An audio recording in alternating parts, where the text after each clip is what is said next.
Olá pessoal, tudo bem com vocês? O meu nome é Genival Júnior, sou professor de Sociologia aqui da Escola Online. Hoje eu vou resolver a semana 4 do volume 4 do PET do primeiro ano, cujo tema é Identidade Religiosa.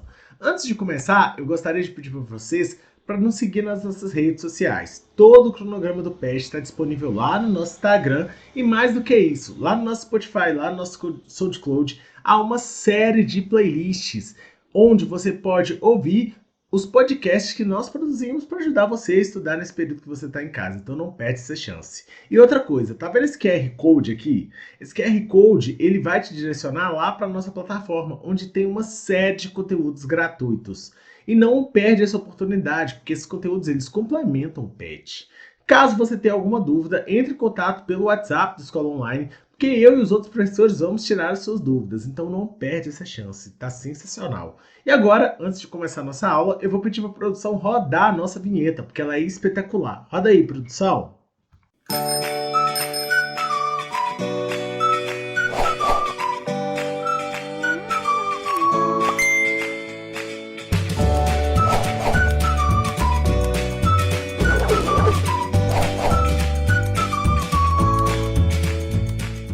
Hoje nós vamos falar sobre pluralismo religioso. Galera, esse tema é muito sensacional, porque ele vai abrir um leque de possibilidades para vocês.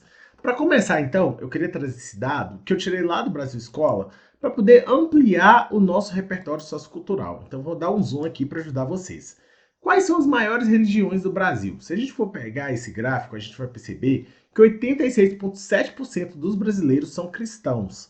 E dentro desse cristianismo, a gente vai ter aí 105,4%, ou seja, 65% da população sendo católico romano. Quando a gente vai observar, a gente tem aí 21% das pessoas que são evangélicas, 7% das pessoas que não possuem uma religião, 2% que são espíritas, e aí dentro das religiões de matrizes africanas nós vamos ter 0,3% de pessoas que são da Umbanda e do Candomblé, 2,8% que são de outras religiões que são de origem africana e 0,1% de pessoas que não declararam sua religião. Interessante, né?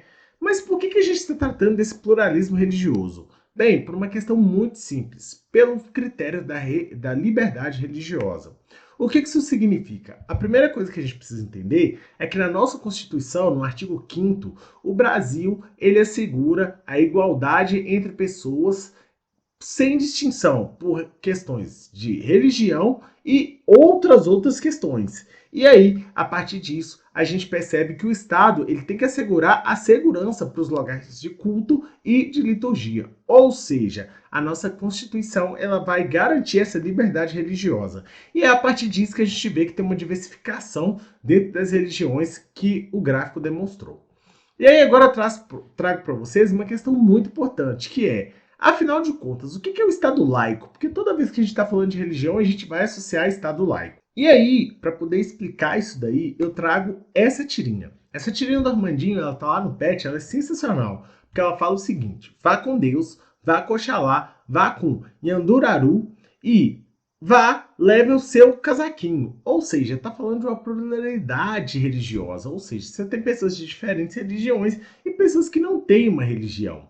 E o mais importante é a gente entender que o artigo 5º ele vai garantir essa postura de que, independente da religião das pessoas, elas sejam respeitadas. E aí a gente chega numa outra definição de que é o Estado laico. O Estado laico não vai ser aquele que nega ou que exclui alguma religião, muito pelo contrário. O Estado laico é aquele que permite com que todas as religiões, inclusive as pessoas que não acreditam em religião nenhuma, elas consigam conviver em harmonia dentro do espaço público. Então esse é o papel do Estado laico. Não confunda esse conceito, porque esse conceito é muito importante.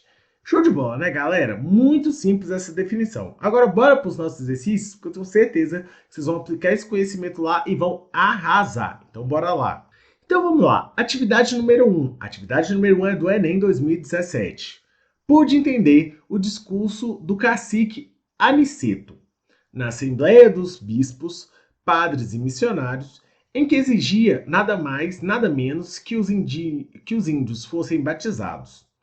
Contestava a pastoral da igreja, de não interferir nos costumes tribais, evitando missas e batizados. Para Aniceto, o batismo aparecia como sinal do branco, que dava reconhecimento de cristão, isto é, de humano ao índio.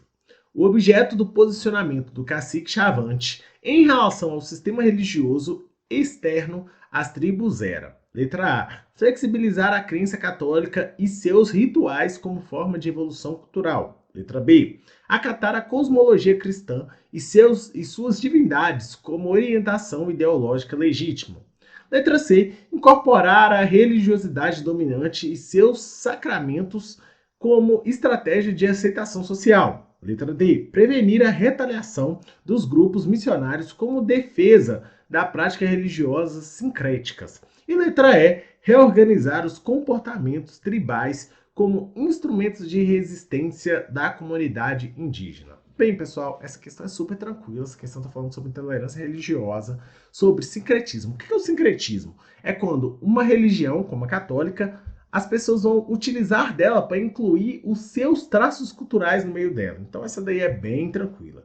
E a resposta correta vai ser a letra C, incorporar a religiosidade dominante e seus sacramentos como estratégia de aceitação social. Ou seja, os indígenas, eles se sucumbiam à religião católica para ser aceitos socialmente. Bem bizarro, mas bem tranquilo, né, pessoal? Essa questão ela é muito safe.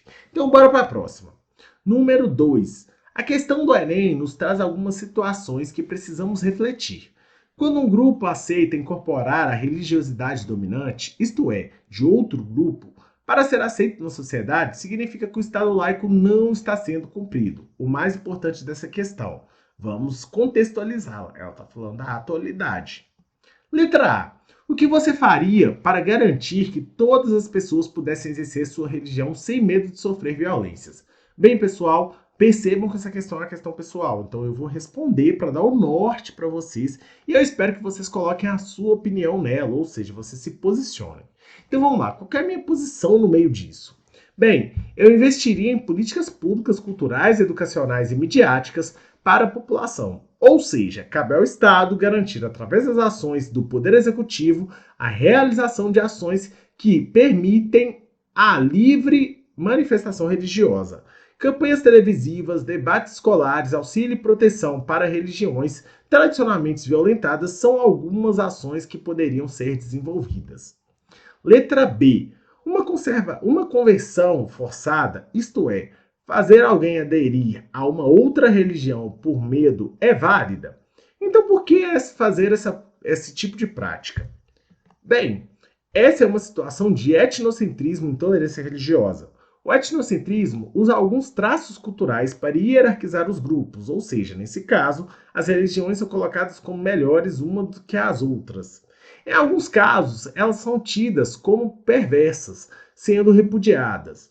Esse tipo de prática rompe com os direitos garantidos pela Constituição e mostram como as relações de poder encontram-se presentes na sociedade, manifestando-se a partir da intolerância. Bem, pessoal, esse posicionamento meu ficou sensacional. Tenho certeza que vocês vão adorar usá-lo. Mas, o mais importante, utilizem-o para poder fazer a sua reflexão sociológica acerca do que eu estou pedindo, beleza? Então, bora lá para a nossa próxima alternativa, letra C. Como combater práticas de violência religiosa como racismo religioso? Através de denúncias e da conscientização das pessoas. Para concretizar tal fato, é importante estabelecer diálogo entre as instituições e lideranças religiosas. Uma forma de fazer isso ocorre através dos encontros ecumênicos, ou seja, aqueles que são abertos a todas as religiões. Letra D. Vivemos em um estado laico, onde há feriados religiosos. Como lidar com esses feriados se eles são importantes apenas para um segmento religioso? Antes de tudo, é importante a gente relembrar que o Brasil foi colonizado por europeus, que impuseram a religião católica como única. A partir disso, essa religião tornou-se parte integrante da rotina e cultura brasileira. É a partir disso que o calendário nacional surge e privilegia esse credo. Os feriados religiosos devem ser respeitados, haja visto que fazem parte da identidade dos grupos religiosos que compõem o Brasil. Um exemplo disso, para além da religião cristã católica, são os sabatistas, que reservam sábados para fins religiosos. Ou seja, pessoal, a gente precisa entender que a Constituição ela deve assegurar para todas as religiões suas divindades, seus reservatórios religiosos. Ou seja, se alguma religião ela tira um dia para poder cultuar os seus deuses e tudo mais, a Constituição deve assegurar isso. Então, é importante a gente perceber que isso aqui fala da diversidade cultural e, mais do que isso, do rompimento do etnocentrismo. Super tranquilo, né, pessoal? Então eu vou acabar minha aula de hoje indicando para vocês o projeto Eu Não Erro Mais, onde nós temos uma série de conteúdos gratuitos para vocês. Se você ainda está com dúvida, corre lá na nossa primeira aula, né, lá no nosso primeiro slide, e verifica o nosso QR Code, porque esse QR Code ele vai trazer para você o link da nossa plataforma. E a nossa plataforma está cheia de conteúdo da hora para te ajudar nesse período de ensino remoto. Bem, pessoal, é isso. Eu volto na semana 5. Um abraço e um beijo para vocês. Tchauzinho!